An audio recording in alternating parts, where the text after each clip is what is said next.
nuestro amigo, el historiador Juan Antonio García Delgado, quien nos va a hablar hoy, como comentaba Ramsés, acerca de Pancho Villa y el tema que le dé la gana a él también decirnos. Adelante, Juan. Buenas tardes, adelante, sí. El enésimo aniversario del asesinato de Pancho Villa, héroe o villano.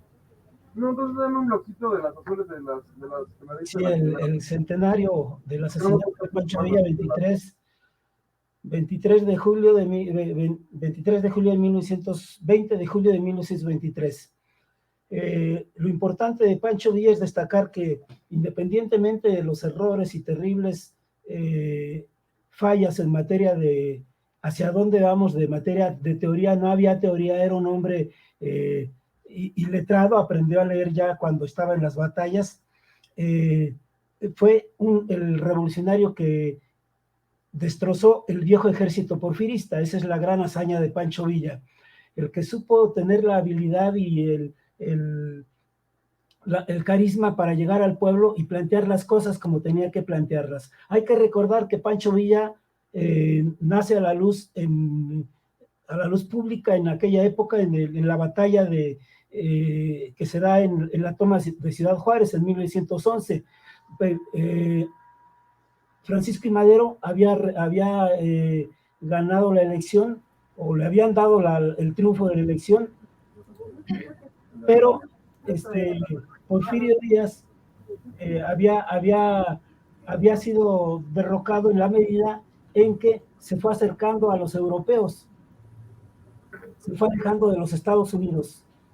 Entonces, eso es lo que inicia la inconformidad, y en la batalla de Ciudad Juárez ocupa Pancho Villa en 72 horas contra las indicaciones de Madero, que había decidido acordar con el gobierno porfirista, negociar las gubernaturas y una serie de cosas a cambio de abandonar la revolución. Llega Madero a Ciudad Juárez y plantea abandonar la revolución. Pancho Villa y Pascual Orozco, que eran más del pueblo, más aventados, deciden ocupar la ciudad, y la ocupan en solo 72 horas, después de un mes de negociaciones en que Madero daba largas y daba largas y daba largas. Entonces, derrotan al ejército porfirista y en Ciudad Juárez, y llegan después de una serie de negociaciones, y de propuestas de hacer elecciones, llega Madero a la presidencia de la República, pero ya sabemos, se viene la decena trágica del 9 al 19 de febrero de 1913, en donde da un golpe de estado el ejército en contra de Madero, porque efectivamente la guarnición que derrotó Pancho Villa era una pequeña guarnición que estaba allí en Ciudad Juárez, pero nunca hubo una revolución, digamos, que acabara con todo el ejército porfirista. Ese se mantuvo intacto. Y los tratados desde Ciudad Juárez, pues precisamente plantearon eso: dejar intacto el ejército porfirista, dejar intacto el poder de los terratenientes, dejar intacto prácticamente todo. Madero llegó nada más a sustituir a Porfirio Díaz y a llegar a acuerdos con la clase dominante porfirista. Ese fue el gran error. Madero llegó a quedar como rehén de los porfiristas. La batalla, la verdadera rebelión del pueblo mexicano estalla después del asesinato de Madero, después de la decena trágica. Es entonces cuando surge la gran rebelión. Se rebelan los gobernadores que había puesto Madero, encabezados principalmente por Carranza, gobernador de Coahuila, y entonces ahí es cuando entra ya la gran rebelión contra el usurpador, el asesino Victoriano Huerta. Hay que recordar que Victoriano Huerta fue impuesto efectivamente desde la Embajada de los Estados Unidos. Entonces, la gran pregunta que nunca se hace en los libros de la primaria y de la secundaria es: entonces, ¿por qué, si fue impuesto por los Estados Unidos Huerta, por qué le da la espalda el gobierno norteamericano? Y el 4 de febrero de 1914, el presidente Woodrow Wilson autoriza la venta de armas para los revolucionarios. para Pancho Villa, fundamentalmente, porque es el que estaba en la frontera norte con Pascual Orozco, autoriza la venta de armas porque Madero no cumplió con lo que había prometido a la Standard Oil Company de entregar el petróleo cuando ya se acercaba la Primera Guerra Mundial. Ya estaba a unos días la Primera Guerra Mundial prácticamente, que comenzó en 1914, y por eso los Estados Unidos hicieron a un lado al dictador Porfirio Díaz, y le dieron paso a Madero, pero Madero no les cumplió y mantuvo exactamente la misma política de acercamiento con los europeos. Cuando sabemos que la Primera Guerra Mundial estalló precisamente para que las grandes potencias se repartieran pues el petróleo, el acero, las materias primas. Esa fue la causa. Y Estados Unidos pues no podía estar con Europa. Acuérdense que América no es para los europeos, América es para los norteamericanos. Exactamente eso ocurrió. Se viene la gran rebelión popular, digamos que una alianza de los ejércitos populares con los ejércitos de las clases medias que encabezaban Obregón y Carranza, mientras que los ejércitos populares pues eran Zapata y Villa los jefes de estos ejércitos. Se ve la necesidad de tirar al dictador Huerta. Estados Unidos invade Veracruz en abril de 1914 para facilitar la rápida caída de Huerta. Estados Unidos, porque Huerta lo que hizo al llegar al gobierno fue hacer negocios con los europeos, lo mismo que había hecho el ya finado Francisco I. Madero. Les compró armas a los alemanes, estaba negociando con los alemanes que no eran los aliados, ¿verdad? No eran parte de los aliados de los norteamericanos. Había que tirar urgentemente a Huerta y abriendo las puertas, de acuerdo con el decreto de Wilson, de armas para los villistas y carrancistas, pues se tiró fácilmente al gobierno de Huerta, que ya desapareció, y entra entonces el gobierno de facto de Venustiano Carranza. Pero Venustiano Carranza, recordemos, le cierra las puertas a Villa, mientras un ejército que había permanecido intacto, sin combatir durante un año, exactamente desde este ejército, es el ejército del general Obregón, que permanece en Guaymas sin combatir durante un año, permanece en Guaymas desde abril de 1913 hasta mayo de 1914, junio de 1914, permanece intacto, mientras permite que los ejércitos zapatistas y villistas se desangren peleando contra el dictador Huerta. Él es el que después utiliza Carranza para enfrentar a los villistas, a los ejércitos, digamos, campesinos. En su libro 8,000 kilómetros de campaña, Obregón hace alarde de sus hazañas que hace. En realidad no hizo ninguna hazaña. El ejército porfirista huertista fue derrotado en las batallas de Chihuahua, de Torreón, de Paredón y fundamentalmente de Zacatecas, que fue la batalla decisiva, donde murieron miles tanto de carrancistas como de villistas, y peleando, digamos, contra el dictador Huerta, pero también muchos huertistas, murieron ahí más de 7,000 huertistas, muchos de ellos eran campesinos que habían sido jalados por la leva para combatir. Y en estas fueron las batallas que tiraron al ejército. Fue el ejército villista, y esa es la gran gloria de Villa, la gran hazaña de Villa, haber encabezado a los ejércitos populares para derrotar al ejército huertista, porfirista, sin lo cual no podía haber hecho nada la revolución. Si algo pudo hacer la revolución fue gracias a esa hazaña. Hoy sabemos que los poderes fácticos impiden avances en la llamada Cuarta Transformación, porque pues ahí están. Villa supo tirar los poderes fácticos del porfirismo, del huertismo, y supo imponer un nuevo poder pero no pudo culminarlo. Ocupan la Ciudad de México en 1914, la alianza de villistas y zapatistas, y los carrancistas tienen que huir a Veracruz, porque recordemos que Carranza había visto como un peligro que Villa ocupara la Ciudad de México. De hecho, nunca le dio autorización a Villa para ocupar la ciudad de Zacatecas. La ocupó contra la voluntad de Carranza, que Carranza quería que fueran otros para hacer un lado a Villa. Esto es lo que da el rompimiento. La alianza de Villa y el general Felipe Ángeles dicen: ocupamos la ciudad de Zacatecas y nos vamos a la Ciudad de México. Se viene a la Ciudad de México, Carranza huye a Veracruz a finales de 1914 y establecen un gobierno que dura de finales de 1914 a principios de 1915, zapatistas y villistas. Y aquí es donde entra ya el error estratégico tanto de Villa como de Zapata. No pueden hacer nada, se dedicaron a destruir las haciendas. Si nosotros leemos la novela esta de Mariano Azuela, Los de Abajo, podemos ver claramente ahí cómo se dedican a destruir, a sacar las haciendas y no establecen una organización económica. Se viene la hambruna en la ciudad.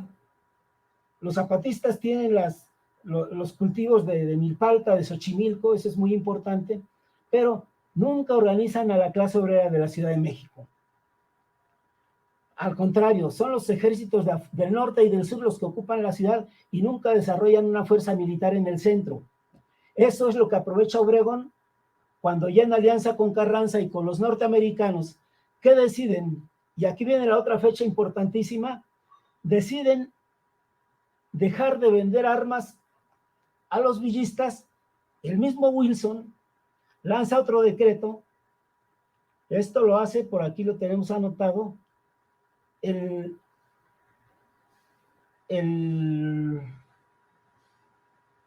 20 de octubre de 1915, el presidente Woodrow Wilson dice: se prohíbe la venta de armas a los villistas y se autoriza la venta de armas a los carrancistas. Le entregan a Carranza la ciudad de Veracruz, que había ocupado el ejército norteamericano, con honores y con todo, y se le entregan todas las armas que estaban en el puerto de Veracruz a Carranza para que combata a Villa. Y le siguen vendiendo armas y le venden avionetas y le venden alambradas y le venden estos focos que alumbran de noche de forma terrible para distraer a las tropas villistas, que siguen peleando. Fíjense muy bien, esto es súper estratégico, siguen peleando con caballería. Fue la última revolución que se hizo con caballería. Ya había empezado la guerra en Europa, Carranza ya le había empezado a vender el petróleo a los norteamericanos, que es lo que querían, y por eso habían tirado a Porfirio Díaz, porque Díaz tenía alianza con los europeos y estaba vendiéndole el petróleo a los europeos. Recordemos que los dueños de la mayor parte del petróleo mexicano eran los ingleses y los holandeses, fundamentalmente. Por eso tiraron a Porfirio Díaz, y esto lo alcanzó a ver Carranza, y fue el que dijo: llego a acuerdos con los norteamericanos. Ellos ocuparon toda la zona de Tampico, que para ese entonces era la zona más productora de petróleo, y ahí es donde derrotaron a los ejércitos de Villa, que él envió. Electrificaron, usaron avionetas, mientras Villa seguía en la estrategia de enfrentar las oleadas de caballería, que eran masacrados en las batallas. Se vienen luego las batallas del centro de la República, allá en Celaya, y son masacrados miles y miles de campesinos que se habían unido a Villa. Zapata no se une a Villa porque a la vez la burocracia que impone Villa hace que Zapata se haga a un lado y desconfíe de los catrines del norte. Y en el norte hay mucha gente, burocracia intermediaria, como Martín Luis Guzmán, por ejemplo, que impiden la alianza con los zapatistas. No le mandan armas a Zapata, no le mandan cañones, habían derrotado al ejército porfirista, tenían todas las armas del mundo para armar a los zapatistas, no lo hacen por esa burocracia intermediaria, y se ven precisados. Zapata a huir hacia el norte y, Zapata a huir hacia el sur, a la tierra, a cultivar la tierra en plena revolución, en plena revuelta contra el ejército carrancista. Villa no le hace caso a su estratega genial, que es el general Felipe Ángeles, que decía, vamos a perseguir al ejército carrancista a Veracruz, ahí los derrotamos y creamos otro gobierno popular, ¿verdad? Una cosa diferente a lo que quedó. Y Villa se va hacia el norte, entonces entra el ejército obregonista y ponen al presidente de facto, como lo llama el mismo embajador norteamericano, al presidente de facto, que es Carranza, que se impone en 1915, llega hasta 1920, después se levanta Obregón contra él y lo asesina vilmente allá en la sierra de Veracruz a Carranza, y ese fue el fin. Es decir, la gran hazaña de Villa fue derrotar al ejército porfirista huertista, al ejército de los dictadores, y tratar de crear un ejército popular y un gobierno popular en alianza con Zapata en diciembre de 1914, enero de 1915, pero no lo logran porque no había una teoría avanzada, no había un análisis de lo que ocurría, no tenían una perspectiva clara y son derrotados. Esto fue el villismo. Te agradecemos mucho el comentario, el análisis que nos has hecho el día de hoy sobre toda esta trayectoria de Francisco Villa, el famoso y desconocido primero Doroteo Arango, y después con su nombre de batalla, que es Francisco Villa, y que este jueves se cumplen el jueves 20 de julio, se cumplen los 100 años de su asesinato en Parral, Chihuahua. Te agradecemos mucho, Juan Antonio, tu colaboración de este día, y como siempre te reiteramos la invitación para que nos vuelvas a acompañar. Vamos a estar muy pendiente de tus reportes, de tus comentarios, de tus análisis sobre la historia de México, una historia no tan lejana, porque aunque se cumplan los 100 años de este asesinato del Centauro del Norte, la verdad que le decía a Rancés, seguramente escuchabas ya, de que como este gobierno ha traído también estos personajes dentro de sus inspiraciones ideológicas, ¿sí? Dentro de sus cuestiones históricas, dentro de lo que es la Cuarta Transformación, pues entonces estos temas son más que relevantes, porque siempre queremos saber en qué se basa. Mucha gente, o sea, en este caso nosotros que estamos un poquito más grandes, pues podemos interpretar algunas cosas, pero la juventud, principalmente que está metida aquí en redes sociales, pues está ávida, como ya veíamos en algunos comentarios, de la historia reciente y de cómo se concatena esto en la actualidad. Recordemos que dos grandes personajes de la Revolución Mexicana fue precisamente Francisco Villa, y también peleando por la justicia social para la clase más humilde, ambos, pues también estaba Emiliano Zapata, que fue asesinado por órdenes, se dice, de Venustiano Carranza, ya estando en el poder en 1919, si no mal recuerdo, el 10 de abril de 1919, es asesinado en el poblado de Chinameca, perteneciente al estado de Morelos. Muchísimas gracias, Juan, pero la sección histórica es tuya. La verdad que yo muy feliz, es inocultable mi rostro, siempre muy feliz con todo lo que tenga que ver la historia, y de mi parte, pues te agradezco muchísimo a nombre de nuestro auditorio. Francés, vamos a otro tema. Claro que sí, Felipe. Muchas gracias, Ramsés. Quedan muchas ideas que me gustaría en otra ocasión. Sí, como claro la que sí. El apoyo Claro que que ofrece Alemania a México para derrotar a Estados Unidos y recuperar nuestro territorio. Ya hablaremos. Todo eso es interesante, ya tendremos tiempo y lo vamos a hacer con mucho gusto. Gracias, Juan. Gracias. Muy agradecido. Gracias. Hasta luego.